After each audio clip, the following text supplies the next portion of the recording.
would like to call this council meeting to order. We welcome those who are watching online this evening. And to sing our national anthem, we have someone back with us who has been here before, and it is Favia Gonzalez, and I would invite everyone to stand for the singing of our national anthem. Oh, Canada, our home and native land, true patriot love in all thy sons command. With glowing hearts we see thee rise, the true north strong and free. From far and wide, O Canada, we stand on guard for thee. Et ta valeur de foi trempée protégera nos foyers et nos droits. Oh, Canada, we stand on guard for thee.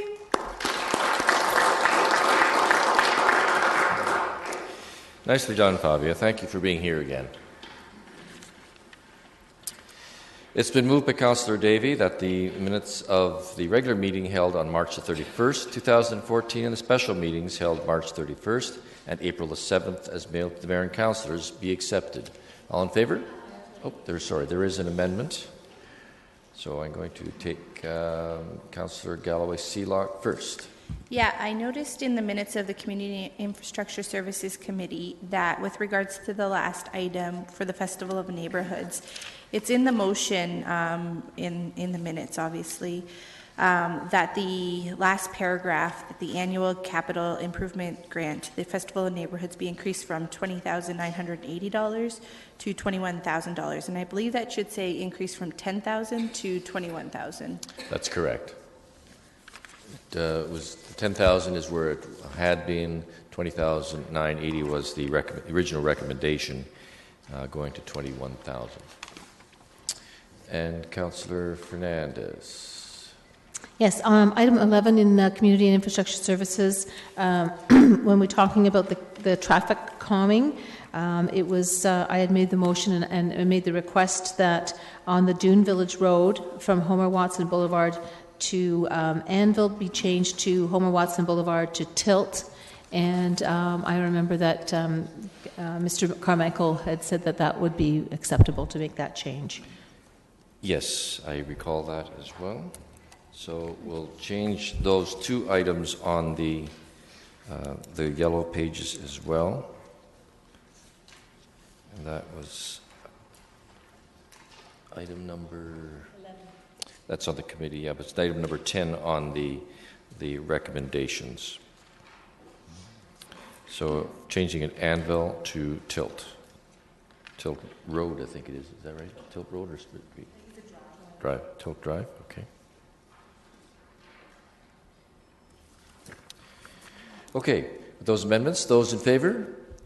Opposed? That's carried. We'll move directly, are there any declarations of pecuniary interest on tonight's agenda? Seeing none, we'll carry on. We have just one outside delegation, Denis Pellerin.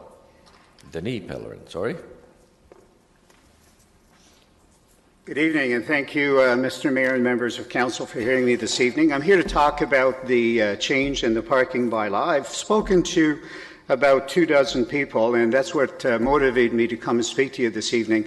Everybody that I speak to are really against the change in the bylaw to permit overnight parking.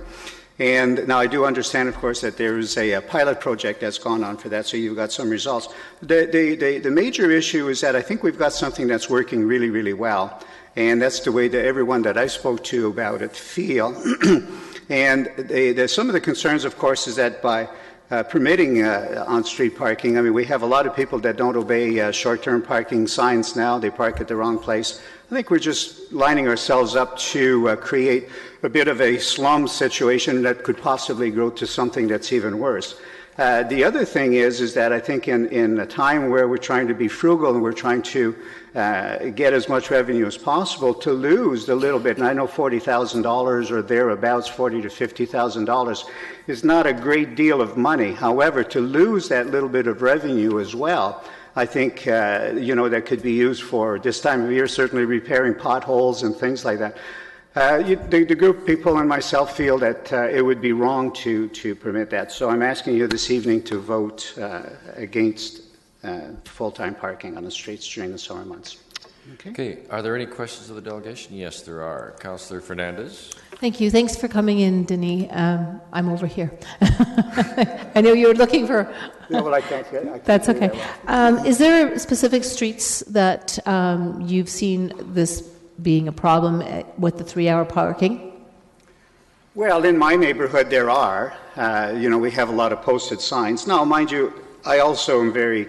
I feel for people who have company over the weekends and that, where somebody may have had a little bit too many libations and that sort of thing, and of course you want them to leave their vehicle over driving and that. So weekends and that sort of thing is certainly not bad. But I don't know that and as far as, any particular streets, the Bright Up block is a really good example during the day now, mind you, where as opposed to I'm seeing a lot of because of the larger amount of employees that are there now, that they're parking on Duke Street as opposed to going into their designated parking lot. It's a little more convenient, the door's a little closer. I don't think anybody's really complaining. It sometimes makes traffic a little bit tighter, but I don't drive around the city looking for specific problem areas. So. Okay, thank you. All right. I don't see any other... yes, I do. Councillor Singh. No, I actually had a question of staff for this item. All right. Any further questions to the delegation? Seeing none, thank you, Denis. We'll deal with the matter now. Councillor Singh. Yeah, thank you. And this question is for staff for looking at some of the things that I think we need to consider before approving and extending this pilot project.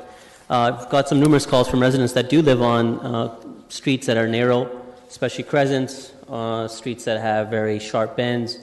And I think they've made a very poignant observation that when you have vehicles parking on both sides of the street, when it's allowed late at night, that it prohibits vehicles to be able even to cross through, not to mention larger vehicles like trucks and EMS in case of emergency. So how could this be addressed then? Was that any consideration taken into that account?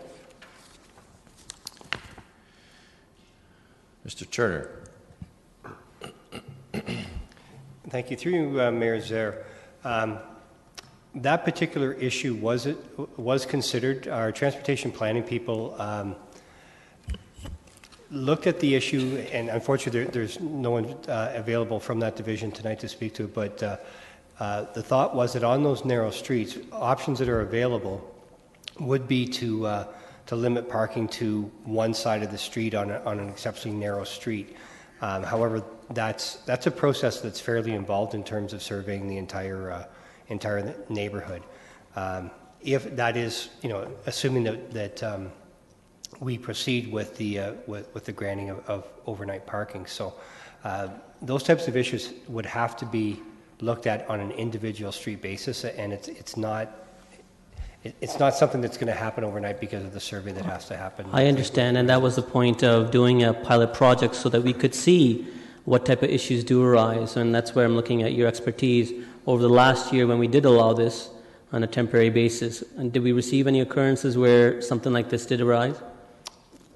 Through you, Mayor Zaire, I'm not aware, during the 7 months that the pilot was in place last year, I'm not aware of any calls to our office. Now, I can't say that it didn't occur. Nothing was reported to me in terms of a street being blocked to the point where vehicles were not able to. And it raises a concern in my mind even more, apart from just issues that the residents have arise in pointing this out, that staff consider this as well. So how big of an undertaking will it be, and how long will the process take? And I know that you're not the expertise for traffic jam, department, but as to conversations that may have proceeded earlier, was any indication given as to when that part of the process would come in? Or before we go on in this subject, I was trying to look for the recommendation, and of course it is not on tonight's council agenda. You recall that on April the 7th, it's under new business. Well, I thought that we had, I'm sorry, you're right. It was referred to this meeting. Okay, I apologize, because I was looking for it under the other place, and then went to the minutes and realized we had a motion there. So go ahead then. I'm sorry for the interruption. Sure, no, that's okay. So, through you, Mayor, there to Councillor Singh, I think the question related to how long the process would take. My understanding, and I look to Ms. Houston if I'm saying anything out of line in terms of what transportation planning might say, but my understanding is a typical process to survey a street and analyze that sort of stuff is in the neighborhood of about 2 months, but that's per street. I think we would have to talk as staff to determine how to go about that process, whether or not staff would try to self-identify the streets that could potentially be a problem, or wait for the residents to identify. That would be the question, and quite frankly, I'm not in a position to answer to really recommend what would be best without talking to transportation planning staff. Okay, all right. Can I make a comment now, or should I just come back, Mr. Mayor? You can make a comment. I have, and we'll include questions and comments. We have 2 other speakers at this point in time. So go ahead, actually, before I make my comment, my question was going to be, so does staff need a direction from council as part of approving this motion that they take this on? Or is that self-evident that staff would do this anyways? I think we would probably need council direction at this point in time, because the recommendation was to move forward with it. So anything contrary to that's essentially what would be on the table. So I'll bring that forward, but I guess afterwards. So yes. Yeah. Mr. May, do you wish to speak to that first before we go to the other speakers? Through you, Mr. Mayor, I would simply suggest that if that's the will of council, that you word it such that staff investigate as opposed to simply doing it. There's nobody here with the expertise tonight, and so there may be valid reasons why that's not possible. So directing staff to explore that option, I think, is a safer route. Okay, we'll come back to that point. Councillor Singh. Councillor Etherington. Yeah, through you, Mr. Mayor. Just to add to that, within my ward, I believe it was Grun Street, I had a similar complaint, and I was led to believe that, yes, staff would be investigating that situation. Grun Street, a very narrow street, and I could certainly see how if you had 2 vehicles parked alongside each other, excuse me, that there would be problems. At the same time, I can't see, an issue of common sense that people would not park right next to each other on each side of the street, but who knows. So I just add my voice to Councillor Singh. Okay. Councillor Fernandez. Thank you. And I know that we were going to be looking at certain specific situations and issues, and Mr. Turner, you know the concern around the college area. So presently we've got some pretty strict regulations around the college area for parking, but it stops at 8 p.m. Is that?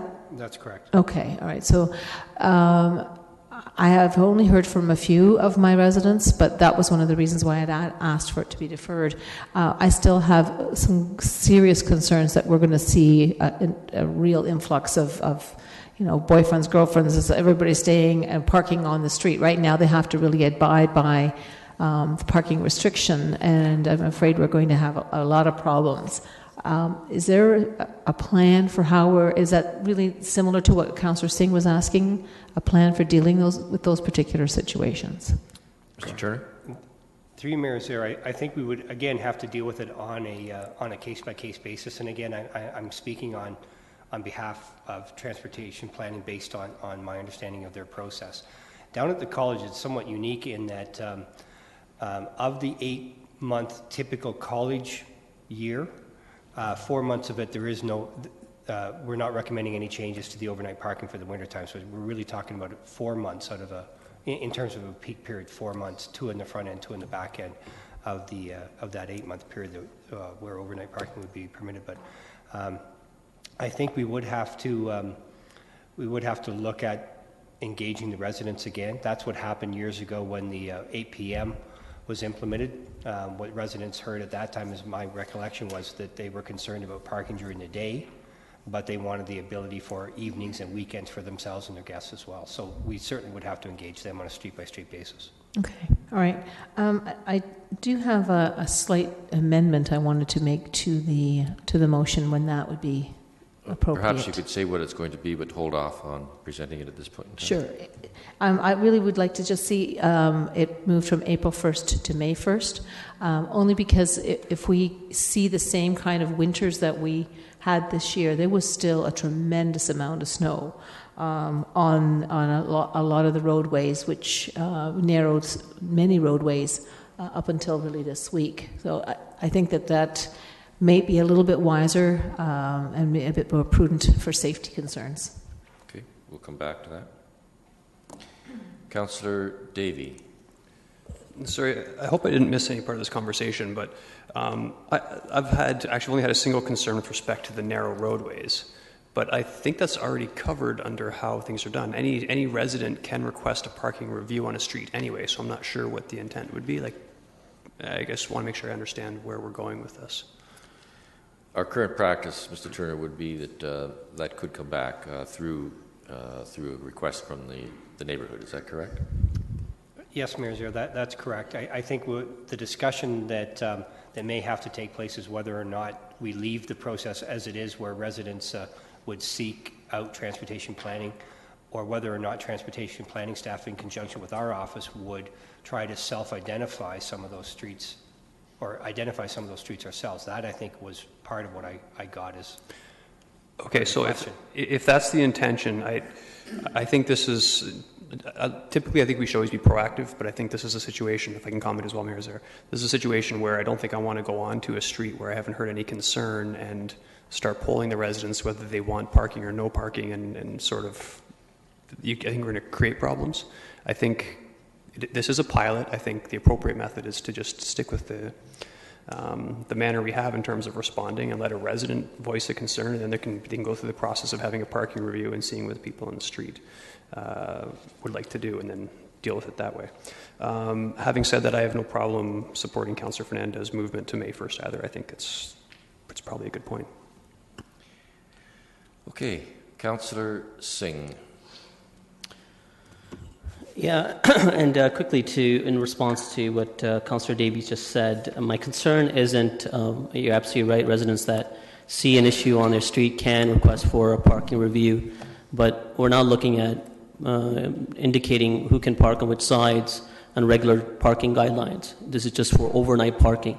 Overnight parking where when dealing with emergencies, you may not have quick access to in response to being able to contact the vehicle owner, as well as we're looking at versus 3-hour parking, which is allowed in our normal parking bylaws. This is overnight full parking, so it's for extended periods of time. That's where the concern comes in. Some streets may not have that much of an issue, but it is absolutely a concern overnight, depending on certain bends of the street. And we don't have. It's unfair for us to require our residents to self-identify on safety concerns, that if we're passing on bylaws such as this that can pose a potential problem, we should be identifying these ourselves and taking certain responsibility. So the amendment or the motion to would be that staff investigate process to prohibit parking side by side during overnight parking on streets that have potential to restrict or constrain regular traffic, and for this to be reviewed and brought back to council at a later point. At a later point, is that what you said? Do you want me to identify it? They said 2 months, so I don't want to constrain them to a certain timeline, so okay. I'll look to staff for direction if they prefer to be set on a timeline or to keep it open-ended. Mr. Turner? Through you, Mayor Zare, it might be beneficial to keep it open-ended so that we could go into this 8-month season of April to November with our eyes in tune with that particular type of an issue. as opposed to specifically saying we could come back by the end of May or the end of June. A lot of this work, a lot of this input would be reliant upon transportation planning staff, and I'm hesitant to make a lot of comments without talking with them first. Okay, but and that's open-ended might serve the purpose. So I've got now 3 more speakers.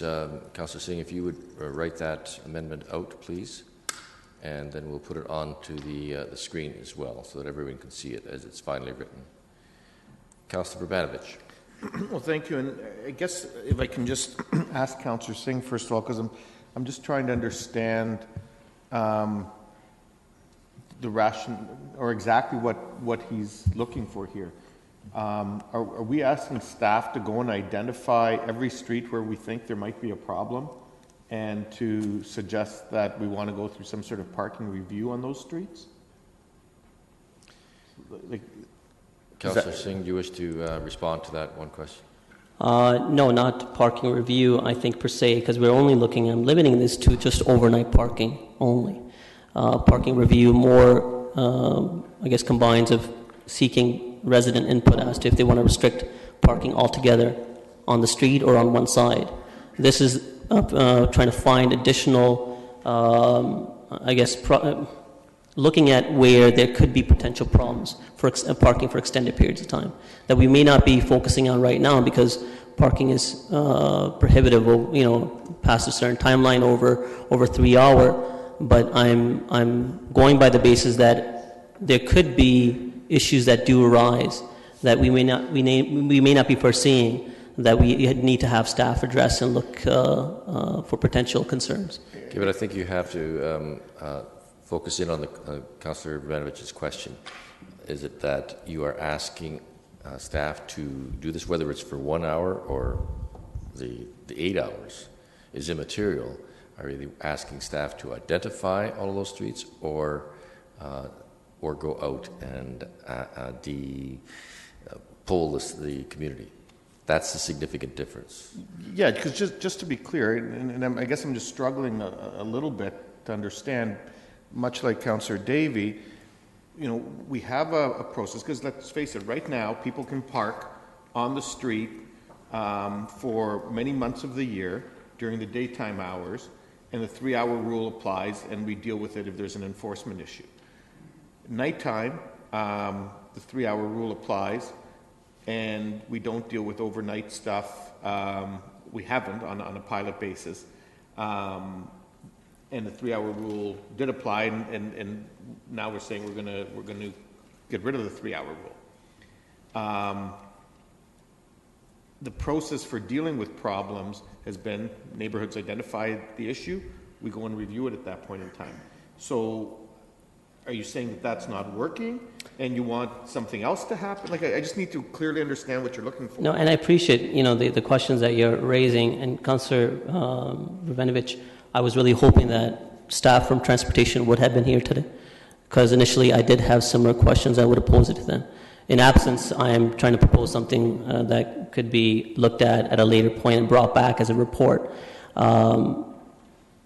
Perhaps this is something that could be included at a later point, so I can try to have a conversation with staff to identify the concerns that they themselves had raised, that this could be a potential issue, and what did they have in mind to address that concern. Because as staff, Mr. Turner addressed, that this was something that was potentially raised as being a problem. Okay, I think so. I'm not so sure if that any solutions to that were considered, and as to what that impact would be. So, if that's the case, I can I'm sure bring this back at a later point with having conversation with transportation staff, and raise it as a separate motion altogether. That may be the best, because otherwise I was going to say we're going to stop debate on this until we have something literally written in front of us. I do have something written, okay. But I think Councillor Brabanovic is raising good points. I don't want to, add on additional processes that are unnecessary. So that's why, if need be, I can have that conversation with the transportation staff and bring this as a motion at a later point if it still merits it. So there's no formal motion yet on the amendment on the floor, so you're just simply not going to proceed with that. Sure. Correct? Okay. Okay, and my second question, if I can just ask staff, and on this notion of going April to May, Is that month a problem one way or the other? I agree that this year has gone, it's gone longer in terms of the winter, but that hasn't been the experience for the past number of years. And so does that make sense? I guess the thing I often hear about is from people who, quite frankly, complain to me because, there is no snow and they can't park on the street overnight. So... Through you, Mayor, there, we often, depending on the weather and the long-term forecast, and I think back to the spring of 2012, where we pulled back from overnight enforcement around the 1st of March, since we had, by March break, we had 20-degree temperatures. Typically speaking, April is not an issue in terms of narrow roads due to snowbanks, but again, this winter is unique over the last 10 or 12 years. So again, April has not been a challenge for us.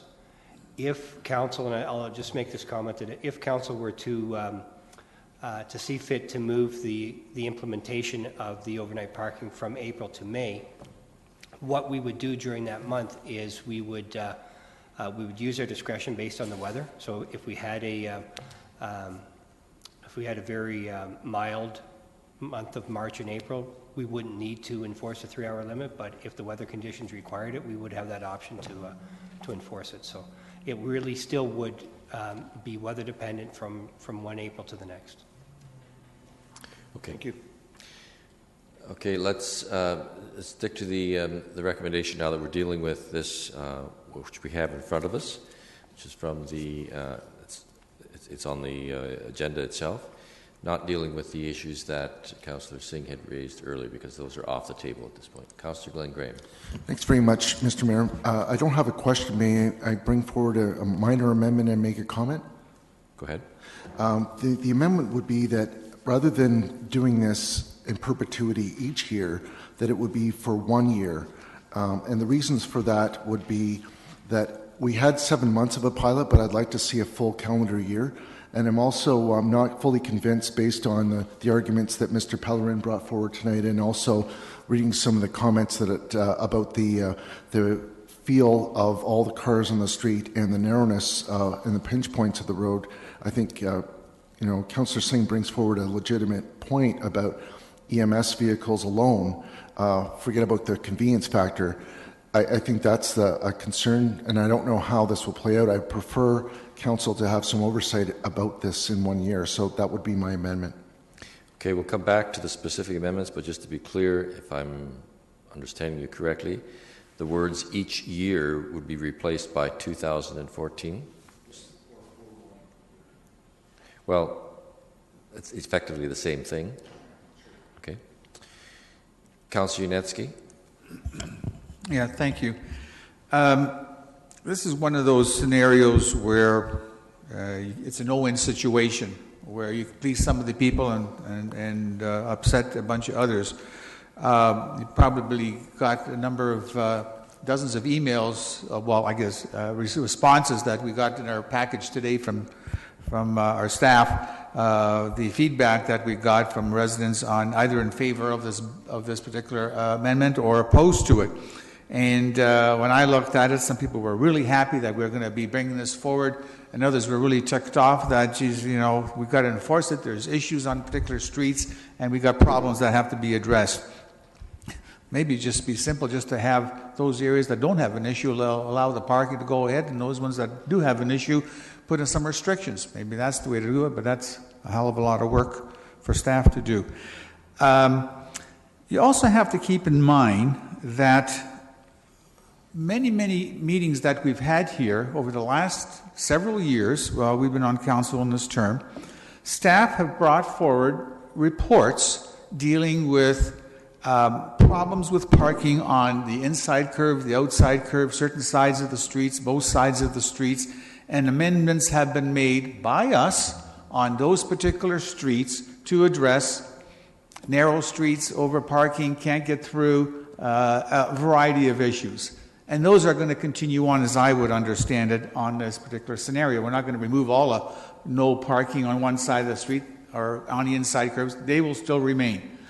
So that has already been addressed, what I would gather, for be the most concerned streets, because we've already dealt with them. Now, granted, there may be a few streets here or there, and now they'll sort of come under the woodwork. I'm of the opinion that we should move forward on this. It's not an issue. Those who have a concern, we can always bring it up through staff, and staff can follow through with a specific report in the future if they feel it's deemed and whatever reasons they may have on that. So we've already addressed, in my opinion, the most concerned streets, and we should move forward with it.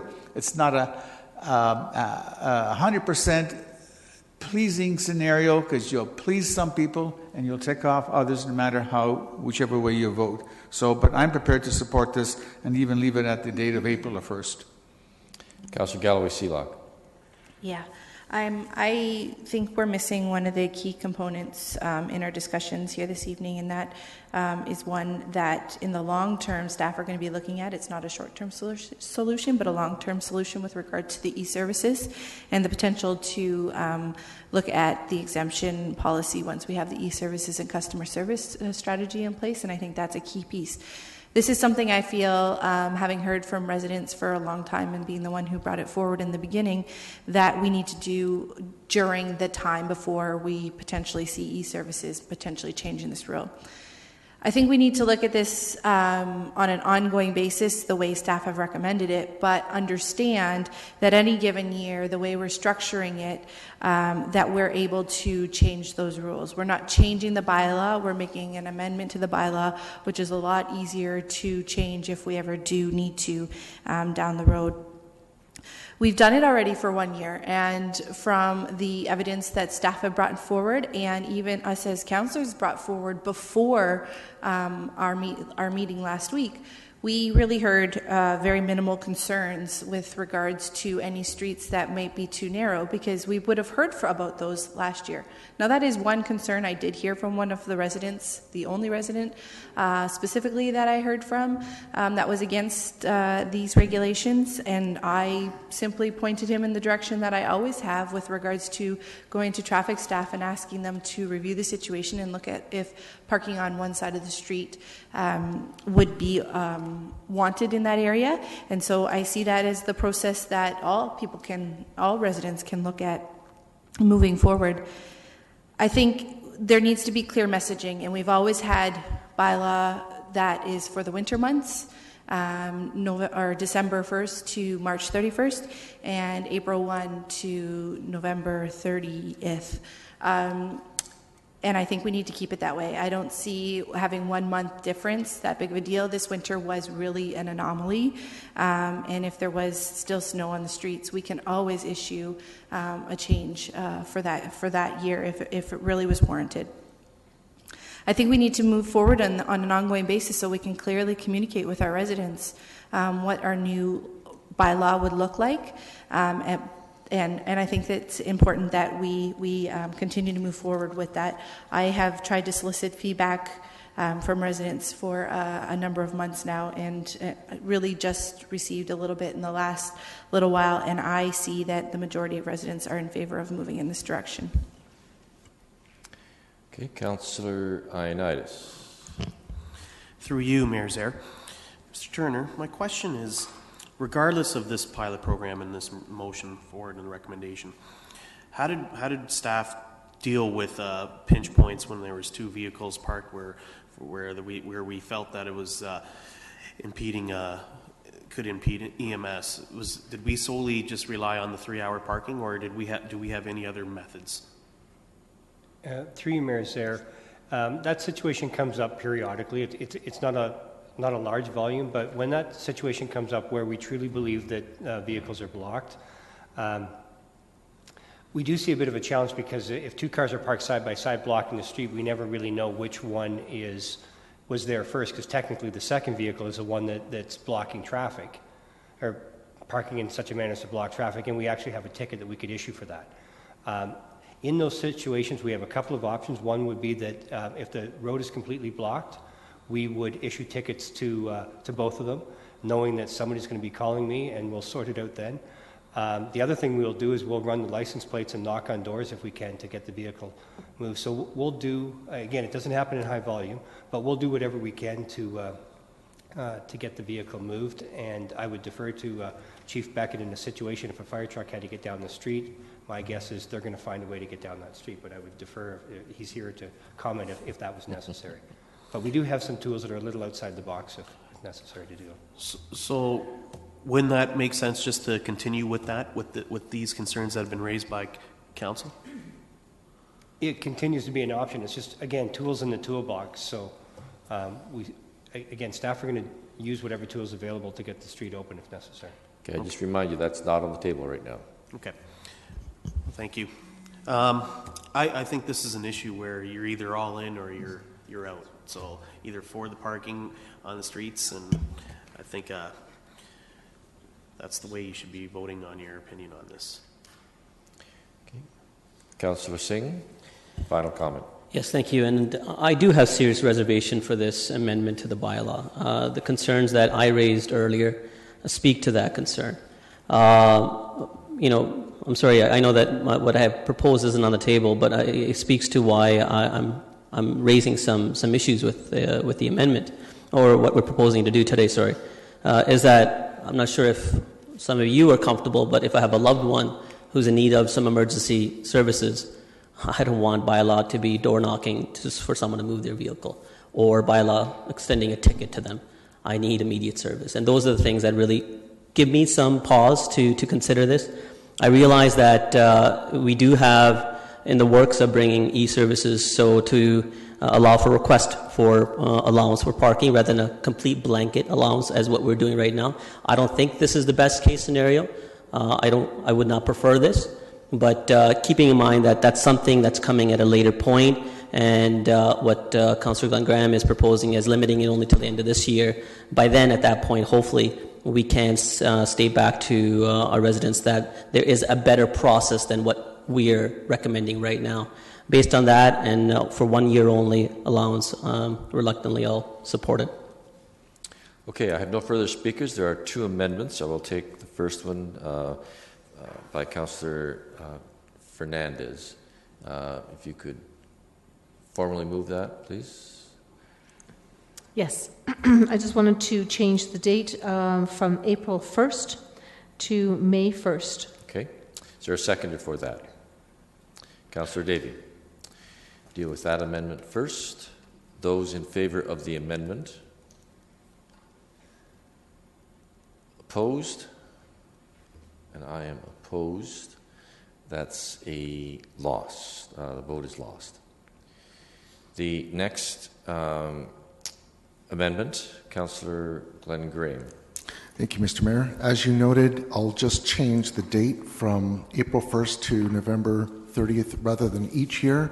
I'll make it 2014. Okay. Seconder for that? Second by Councillor Fernandez. Those in favour of that amendment? Opposed? I'm in favour. So that carries. So now back to the amended motion, which is as it is printed, except for referencing 2014 instead of each year. Those in favour? Opposed? That's carried. Okay, so we will move on.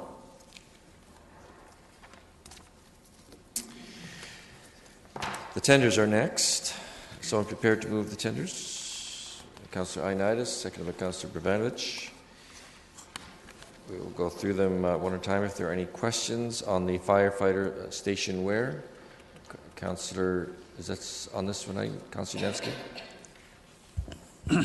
Yes, on the firefighter station wear. We're talking about station uniforms.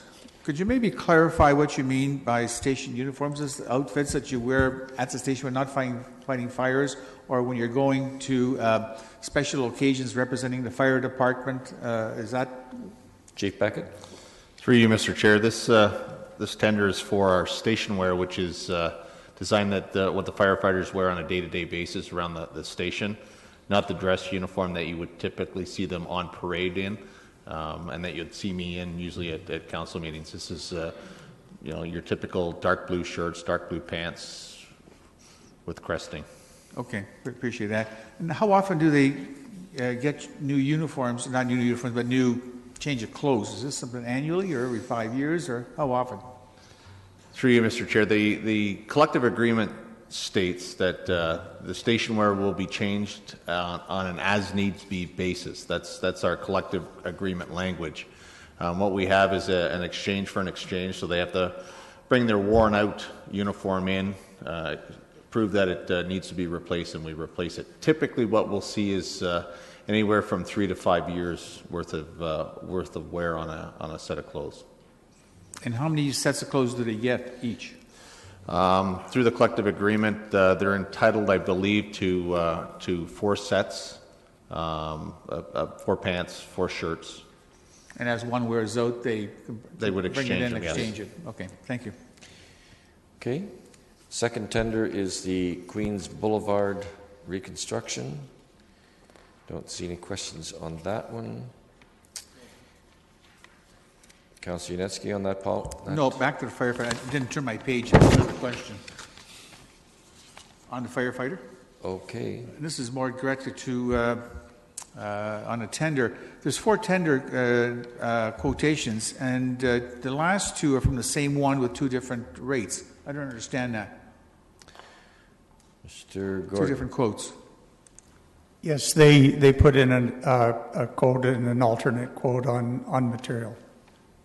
I'm sorry, I didn't understand. They put in a second bid on a different material. Oh, I see. Okay, thank you. Okay, we're back at the Queens Boulevard reconstruction. Seeing none. And that is it. Those in favor of the tenders? Opposed? That's carried.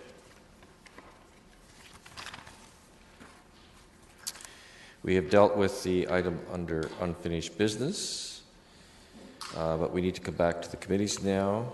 And Community and Infrastructure Services. Councillor Ioannidis, your button, please.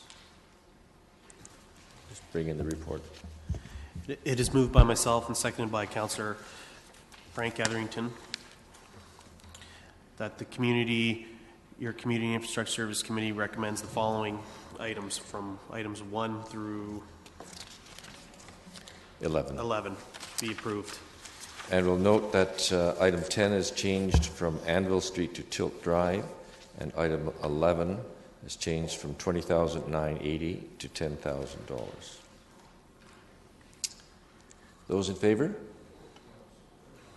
All right. Get your speaker on. Councillor Rubavich. Yeah, just very quickly, Mr. Mayor, because I was away and ill with respect to item number 11. Certainly pleased to see the increase in Festival of Neighborhoods. I think that organization has done a tremendous job over the past 20 years to grow that event and that festival. And in particular, I think what's important about it is it's allowing for grassroots groups in our community to really engage in their neighborhoods, and that's something I think we need to think about how we can do more of going forward. All right. Those in favor? Opposed? That's carried. Councillor Davey, Finance and Corporate Services. Thank you, Mayor Zaire. It's been moved by myself and seconded by Councillor Paul Singh that the 5 items in the Finance and Corporate Services Committee be adopted. And I would just comment quickly, I had some concern personally with the car share cooperative. I have since had some discussions with Mr. Hammond, and I am now in favor of item number 3. Okay. Those in favor of the report? Opposed? The entire report. Okay, let's do that again. Those in favor of the report? Those opposed? That's carried unanimously. Councillor Etherington, the Heritage Kitchener report. Your microphone, please. Through you, Mr. Mayor, just one item, number 1 under Heritage Kitchener. Okay. Seconded by Councillor Singh. Councillor Singh. Those in favor? Opposed? That's carried. Now, any other new business? Councillor Fernandez. Yes, I have two things I wanted to raise, actually. I wonder if this is new business or a question. I'll let you. Okay. Bring it forward. We've seen a lot of media coverage and a lot of attention given to potholes this season, and I think there are a lot of citizens who are very concerned about how the potholes are repaired. It came to my attention this weekend in a conversation I had about something that we had looked at in our budget in 2012 for 2013, and the infrared paving machine. I had actually requested one of our staff to bring that budget paper forward for me. It was a potential reduction at the time. Unfortunately, she was amiss in bringing it to me so I could read it again. I forgot to print it out when I read it this weekend. So I'd be interested to know, from my understanding, is this machine is made here in Kitchener. The owner of this company does have people who can do the work. The reason I remember reading in the report was that we had the machine from 2010. We did not have any staff trained on that particular machine. The understanding I have is that by using the infrared paving, we can actually lengthen the time of the asphalt that goes into the potholes. So instead of it only being good for a couple of weeks, that because it seals the asphalt, it can last up to a year of a repair. So I would be interested to know if we can review that particular report, not with the understanding, of course, that we've set our budgets, but wondering, since we've had such a proliferation of potholes, if it may be something that council may need to review again. Ms. Houston? Thank you, Mr. Mayor. We can certainly report back on that. I recall that it was not only a staffing issue, it was also the equipment only works in certain applications. It wouldn't be able to be used in all applications for potholes, but we can certainly bring that information back. Yeah, I think it might be valuable for us to maybe have a reconsideration of the information and maybe a better understanding. During budget, we don't always get a chance to do the in-depth discussion or debate around something like that. Yeah, I think it's probably worthwhile to bring back for discussion. It would have obvious budget implications if we were to choose to revisit it for 2014, but it may be on a go-forward basis. Yeah, I believe it was about $150,000 to $160,000 budget item. Okay. I could even give you the page. It's PR 074. I remember the page, but I forgot to print it. My second question is also something that came up at Cycling Committee last week, and that's about curb cuts. A couple of years ago, we did some curb cuts, about 80 of them, I believe. There was still some money left over in the budget. We never did anything last year with curb cuts. We're coming into the season, of course, where there's more people out and about, kids learning to ride their bicycles, who they often learn on the sidewalks, and accessibility, especially the OADA. So I'm wondering if we can take another look at the monies that were left over from curb cuts, and if we can do something with that and get some curb cuts done in specific areas where we know that there's a lot more pedestrian traffic and possible cycling connections. Certainly, if there's something left in the budget, that would be something that staff should be dealing with in any event. So that's okay. Okay, that's all. Thank you. Councillor Verbanovich. Thanks, Mr. Mayor. And I guess my question would probably be to Ms. Houston and communications staff, but I don't see them here right now. And it has to do with the news that went out late today around the pickup of the branches. And I guess we started pickup today, but the news release for it only went out at like 4 o'clock today. And so my concern is that we've hit some streets already. People weren't expecting it. They haven't had time to necessarily prepare for it. So, what's our communication strategy? I know Cambridge actually their approach was to say, you know what, in week 1 we're hitting this part of the city, in week 2 we're hitting this part of the city, so people could prepare and get the work done. And so my concern is that, you know, we've started something but haven't really communicated with people, and wondering how we can correct that. Okay, I'll ask Ms. Houston. I believe that we actually had, there was a communication today, there's no question about that, but we'd also dealt with this publicly more than a week ago as well. Ms. Houston, do you have any additional information on that? Unfortunately, I do not have additional information. I was hoping Laura would be here to respond to this one, but we'll take it back. And I hear what Councillor Verbanovic is saying in terms of if we've missed some streets, if there's an opportunity to give them some planning time, and also notify folks as to what the route is going to be. I don't know if that's possible. I know we do that for our leaf pickup, for example, but it may not be possible in this case, but we'll look into that. Yeah, well, that would be great, because I mean, obviously other cities have done it, so I would imagine we can do something similar, and it would go a long way towards dealing with it.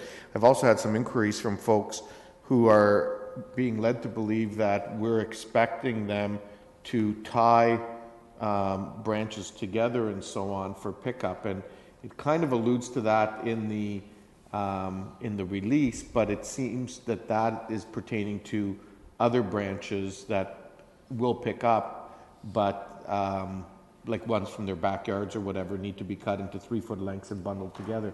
But people are saying, well, why are you expecting us to come and bundle together the city's trees? And so again, it's a communication issue, and I think we need to get that information out to people. Ms. Houston?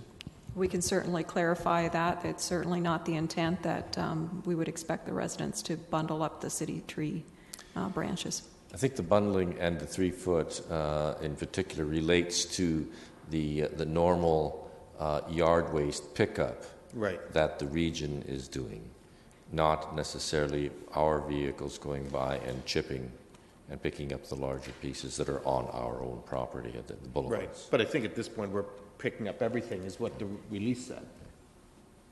I can't comment what the release says, but I know it's the region that will be picking up the backyard stuff that's supposed to be bundled up, and we'll be picking up what's on the front yard related to city street trees. Okay. Yeah, I did not look at that news release carefully either, so I think we need to go back and take a peek at it to make sure that it's clear. And I think, Mr. Mayor, in fairness, what we need is one coordinated approach, and I get we have a 2-tier structure here, right? But we need one coordinated approach that for residents is going to make it clean, simple, and get the mess cleaned up. I think residents in the city of Kitchener don't care if it's a city tree or a regional tree or who's picking it up. They want it done. They want it done once. They want it done right. And that's what we need to focus on. Okay, the difference is between whether it's a city tree or a regional tree, it's whether it's private property or... Okay, Councillor Galloway-Seelock. Yeah, I'm going to talk about residents of different sort. I'm going to bring up rats. A problem came to my attention Friday, actually due to a reporter, and obviously the subsequent article was in the paper today with regards to rats. And I'm sure it's probably not just in this one area of the city. I'm sure we're dealing with it in different areas of the city. But I guess my question to staff would be, do we have any sort of education program that either we can roll out citywide or in specific areas that may be seeing rat infestation problems? Mr. May? Through you, Mr. Mayor, I've actually learned quite a bit over the past 24 hours about rat control, and it is a complex issue. So I think the short answer is no, we don't have any educational material. There are times when rats are the responsibility of bylaw because they're within a building and therefore are covered under our property standards bylaws, and then other times when they're outside, they're not our responsibility. And so what I'd suggest is that bylaw would likely be helpful for bylaw operations, potentially even public health, to get together with communications, and they could put something out on this because it's clearly an issue in at least 2 parts of the city. Okay, so that's the education piece. And what can we do when we hear from residents about this type of concern? Because I've only ever had to deal with an indoor rat problem before as a member of council. What can we do? Would staff potentially go out and look at these problems, or really is it up to the residents to address? So through you, Mr. Mayor, the short answer is that the city's responsibility is related to the bylaw that we have in place to deal with rats inside a building. We have no bylaw that talks about rats that may be living in a field or in the sewers, although our operations staff do from time to time when they're aware of a infestation in a sewer. I understand that they go out and do what they can to deal with that.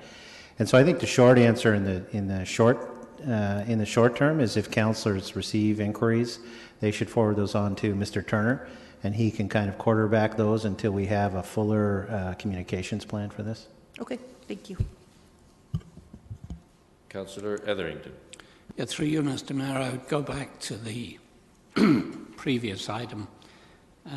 As well as complaints about the branches and debris on the ground, I walked around this weekend. I was amazed at the amount of stuff out there. It's almost overwhelming.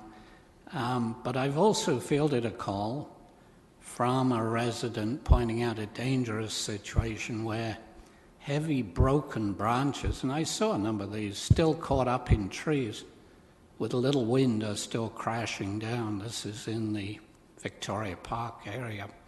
So I would ask staff if we're taking a look at that problem as we do this cleanup, and perhaps that should get some priority because it is quite dangerous. And my second question, just to get it out there, we put a swan in the water on Friday, and by the weekend it was in trouble in the water because it too had become tangled up in plastic waste that was in the water. There's a lot of garbage floating in the water, and I think we're going to have a problem there if we don't clean it up fast. I would assume that these are getting priority, and I recognize the size of the issue in the cleanup, but I would ask staff about those two items. I saw Ms. Houston making notes. You have another item, Councillor Etherington? The other one, Mr. Mayor, is I've noticed of a motion that if you want to deal with it in this part of the agenda, actually I guess it would need... This is the only part of the agenda that will be dealt with. Okay, good. Well, that solves that problem. Do you want me to... I've got the motion in front of me. I can read it, and I have a few comments on it. Yes. Just hang on a second, though. From a procedural standpoint, I don't want to get hung up on procedure, but we also have been trying to follow our procedures. Colin, can you help me out, because you were or Christine, you were the architects of procedure. Does this need a waiver of notice of motion?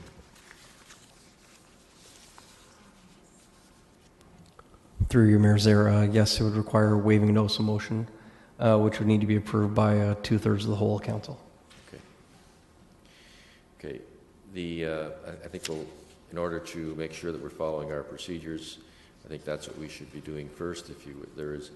Councillor Etherington has placed a motion in front of us, and I'm going to take it that he will move that we waive notice of motion. Is there a seconder for that item? Councillor Glenn Graham. Those in favour? Opposed? That is carried. Okay, now you may proceed.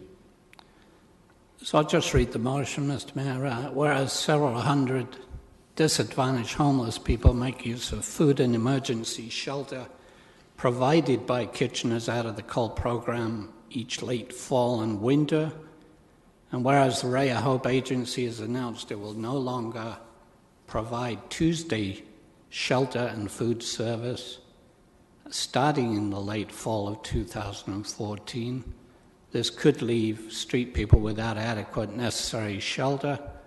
And whereas to date no alternate church or charitable group has volunteered to replace Ray of Hope and the inner city Tuesday night shelter services provided by Out of the Cold. Be it resolved that city staff work closely with Out of the Cold organisers and regional government social service staff in an effort to find a Tuesday night location for the Out of the Cold services, and also be it resolved that city staff report back to council August 25 on progress made to find an alternate shelter location. Do you want me to make my quick comments now, Mr. Mayor? Or Yes. Well, is there a seconder for the motion? Councillor Singh. Okay, go ahead and make your comments, please. Yeah, I just wanted to say I've been watching this for a while. I've been watching it develop, and I've always believed that the city, the region, and the community have a joint responsibility in this area, and this important work should not be just left to volunteers, churches, and charities. One comment I would make: in our downtown core, we're constantly dealing, have been for years, with the negative image of associated with homelessness and the consequences of mental illness and addictions. Services like Ontario's Out of the Cold help ease the misery of that homelessness, particularly during the type of brutal winter we've just endured. We don't know for certain at this point in time, but I would not be at all surprised if the 2 deaths we had recently in our community, one a man and one a woman, living in a shed close to the downtown, are the kind of examples of what we may be into if we do not have a complete Out of the Cold program up and running. So I would just appeal to council to find a way to have our staff help find a location that can, on Tuesdays, provide a missing link later this year in our Out of the Cold program. And just one other comment, Mr. Mayor, I'm not suggesting we can offer a building. Maybe we can offer a building, I don't know.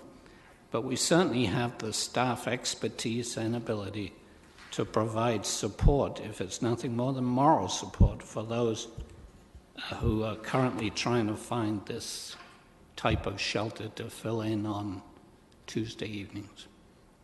Thank you. Okay, it's been moved and seconded. I have 3 speakers here, but I don't know if it was on this topic. Okay, it was Councillor Glenn Graves, Davey, Brabevich, and Yanetsky on this subject. Okay, so I'll go through the order in that way.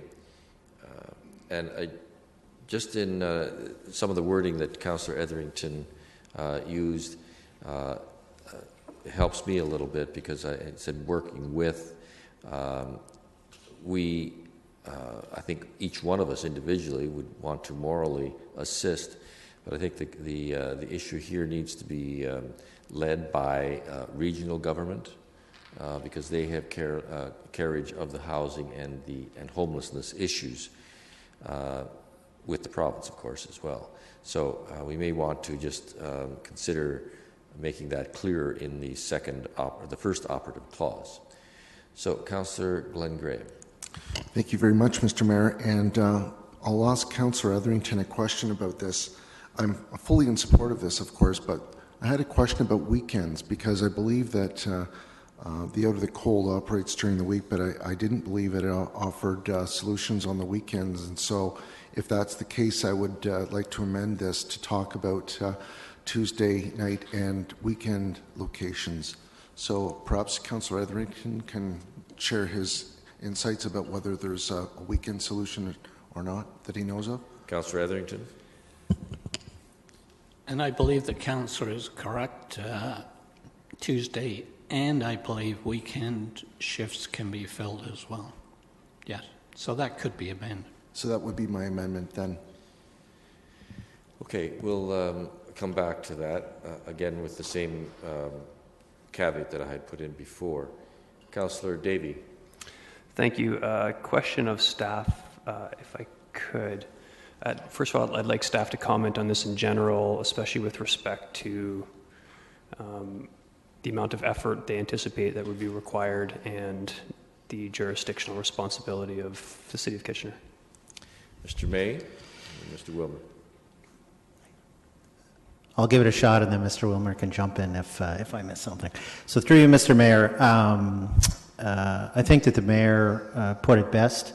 We are more than happy to be at the table to be part of a discussion, but it really is the region of Waterloo that has ultimate responsibility for social services. They have the expertise, they have the resources, they have the connections. Our city staff, I've spoken to them today, do not have the expertise to lead this type of a search. And so I think it is best placed at the region as a leader, and then we would certainly be a part of the discussions.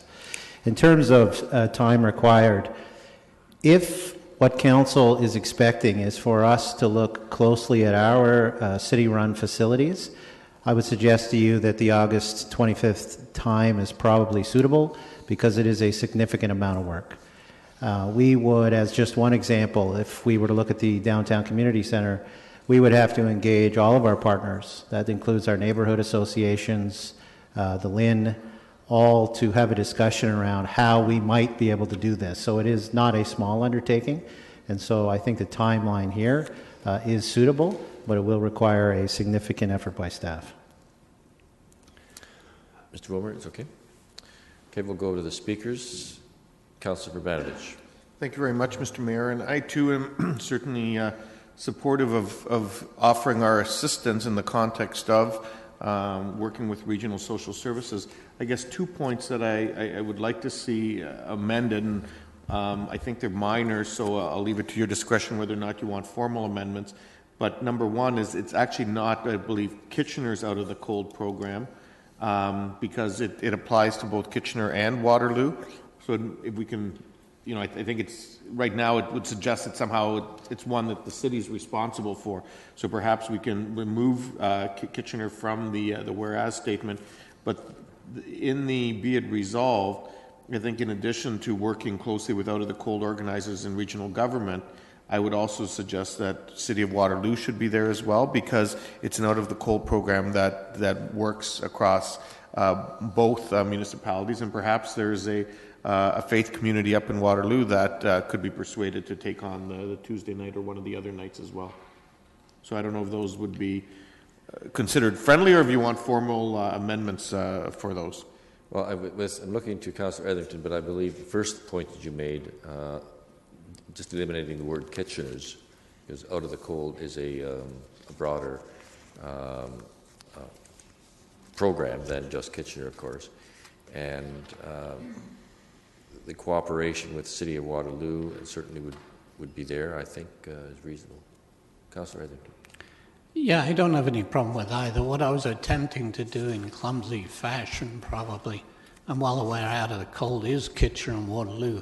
This was one of Kitchener's nights that needed filling, so I was hoping that it would remain in Kitchener, but I am aware it's a Kitchener-Waterloo program, and certainly have no objection to that change, and the change to involve Waterloo, if at all possible, involve their staff as well.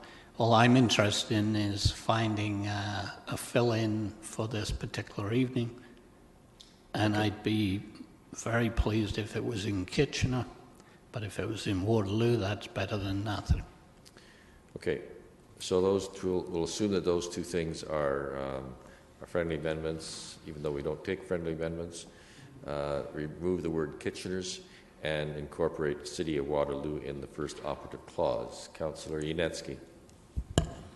Yes, thank you. I did have a question of staff, but Mr. May already provided an answer in terms of the jurisdiction and responsibility in terms of providing shelter but done by regional staff.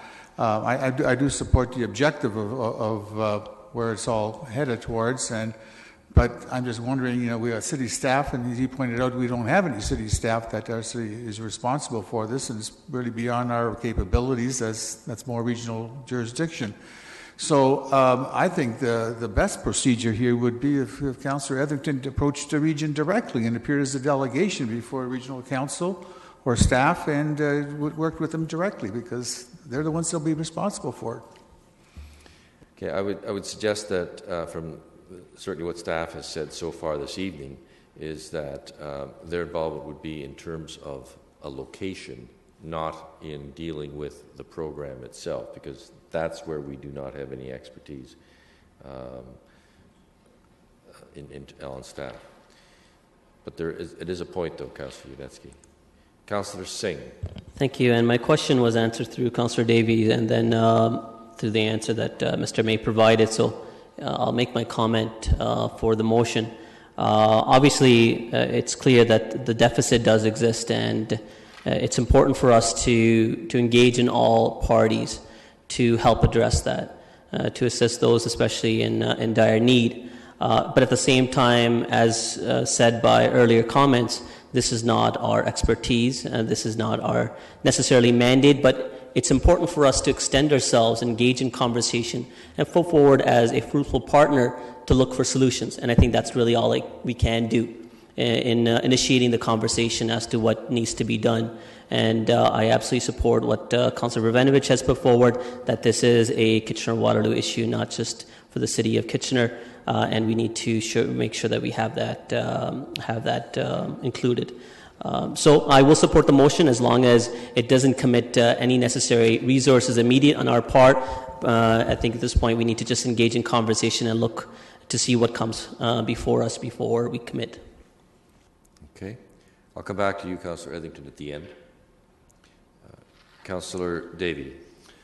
Thank you. And I'm not sure if it's implied through the motion, but there should also be in here that this motion be circulated to the region.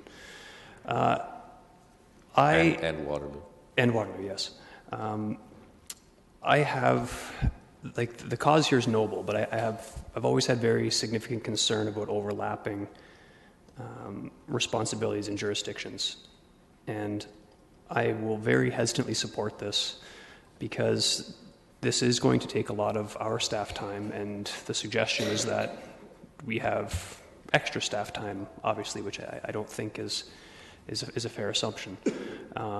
So I will hesitantly support this, but I would ask that the final clause be dealt with separately, because while this is a slippery slope and moving outside of our jurisdiction, I definitely don't think it's appropriate that reports for services outside of our jurisdiction become back to council. So if staff wanted to send an email when an appropriate location was found, that's fine, but I definitely do not want to see a report coming back on August 25th to this council. Okay. I'm going to deal with there was one amendment that wasn't sort of an editorial amendment and friendly, and that was to add the weekends. Someone help me here. Is there not a program already for Saturdays and Sundays? Councillor Verbanovich? Yeah, actually, I just checked, thanks to our local reporter who pointed it out. There is a program on Saturday evenings at Bethany Evangelical on Lancaster, and on Sundays at St. Louis Roman Catholic Church in Waterloo. Okay, so therefore that is not in jeopardy, as I would understand it would be just a Tuesday. So we're back to the original amended motion now.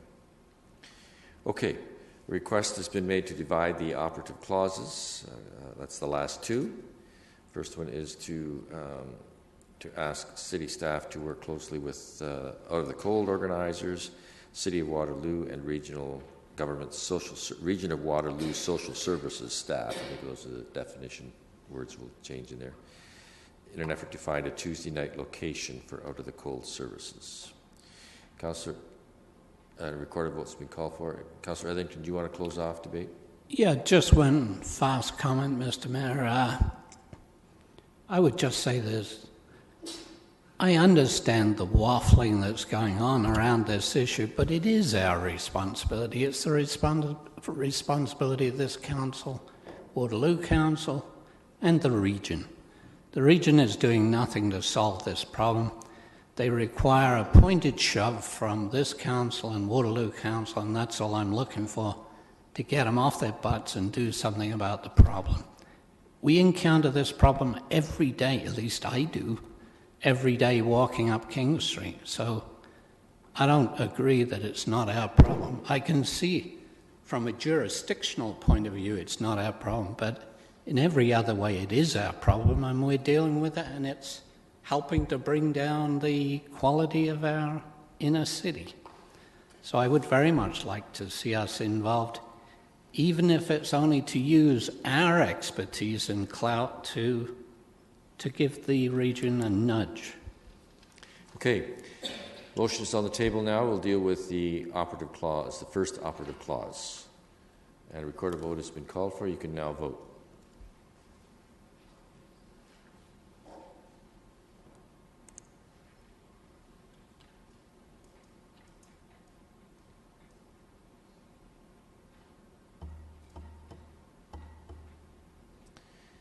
That motion, those in favor? Opposed? That is carried. Second operative clause for a report to come back on August the 25th.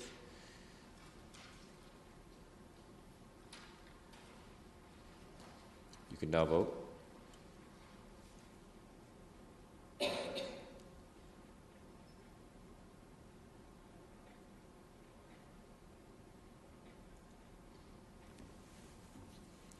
Those in favor? Opposed? That motion is carried as well. Thank you. I see no other speakers. It's been moved by Councillor Urbanovich, seconded by Councillor Ioannidis, that the bylaws be given first reading, but there is a late starter. Madam Clerk. Through you, Mr. Mayor, there are two late starter bylaws, part lock controls for 181 to 201 St. Ledger and 328 to 348 Louisa Street. Those in favor of the bylaws? Opposed? That's carried. It's been moved by Councillor Davey that Council resolve itself into Committee of the Whole. All in favor? Opposed? That's carried. Councillor Davey, get you on. Thank you. The bylaws have been moved for second reading by Councillor Galloway-Sealock. Those in favor? And those none are opposed. There's just a single agenda item number 2, the LRT project. Could I get a moved by Councillor Ioannidis? Any questions on that? No. I'm not seeing any questions, Mayor. Is there? No? No. Okay. Those in favor? And none are opposed. Are there any additional items? No additional items. Could I get a mover that the committee rise and report? Moved by Councillor Singh. Those in favor? None are opposed. It's been moved by myself and seconded by Councillor Urbanovich that the proceedings and recorded pecuniary interests and conflicts taken in the meeting of the Committee of the Whole held in this date as attached hereto and forming part of these minutes are hereby adopted and confirmed. All in favor? Opposed? That's carried. And it's been moved by Councillor Urbanovich and seconded by Councillor Ioannidis that the bylaws be given third reading. Those in favor? Opposed? That's carried. And it's been moved by Councillor Ioannidis that we adjourn. Oh.